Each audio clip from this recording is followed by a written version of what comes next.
Le 24 février dernier, Bernard Drinville devenait officiellement candidat dans la circonscription de Marie-Victorin, ce qui recoupe à peu près la ville de Longueuil.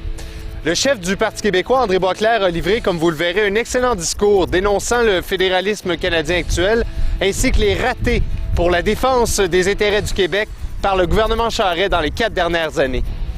En passant, vous regarderez bien Bernard Drinville qui, comme nouveau politicien, développe un style oratoire très spontané. On est les pionniers au Canada en matière d'environnement. Le gouvernement qui est à Ottawa ne croit même pas en Kyoto, je vois le vert. C'est eux autres qui vont parler pour nous autres en matière d'environnement. À peine investi, Bernard Drinville avait à cœur d'exposer sa vision pour améliorer le quotidien des gens de la Rive-Sud de Montréal. Autre projet, et encore là, il va falloir qu'on travaille ensemble, tous les députés de la Rive-Sud, c'est le fameux train léger sur rail dans l'axe du pont Champlain. C'est un projet qui a plein de sens.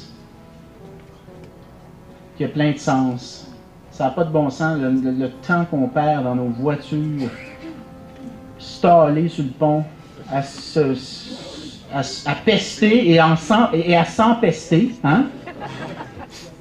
À produire du gaz à effet de serre complètement improductif dans l'habitacle.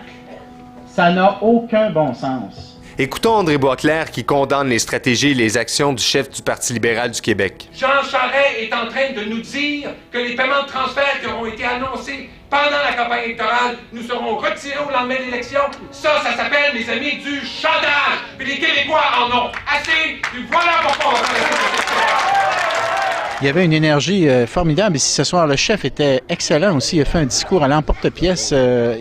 Il s'améliore de jour en jour, André. Depuis le début de la campagne, il est excellent. Avez-vous entendu M. Charest mener une vraie bataille, puis Bernard Drinville l'a bien dit tantôt, pour qu'une partie du contrat des 3,4 milliards, 3,4 milliards, c'est à peu près l'équivalent de 2 centres hospitaliers universitaires. C'est bien de l'argent, ce 3,4 milliards. L'avez-vous entendu revendiquer quelque chose au nom du Québec, au nom des travailleurs et des travailleuses de l'industrie aéronautique? L'avez-vous entendu parler de l'économie québécoise? L'avez-vous entendu demander des garanties à M. Harper? Non, pas une seule fois. Ah non, c'est son ami. C'est surpris. C'est son ami. Ça serait impoli. Moi, j'ai trouvé que c'était vraiment beau. André Boisclair aussi. Puis, Tu as trouvé André Boisclair beau? Non, bon. Ah, OK. Mais est-ce que tu le trouves beau aussi? Un petit peu. Mais moins que ton père. Oui, moins que mon père. Je vous invite à ne surtout pas rater la prochaine chronique car j'ai rencontré pour vous 2 jeunes femmes qui sauront sans aucun doute percer la grande région de Québec et son mystère. Citoyen Leclerc, Web Reporter.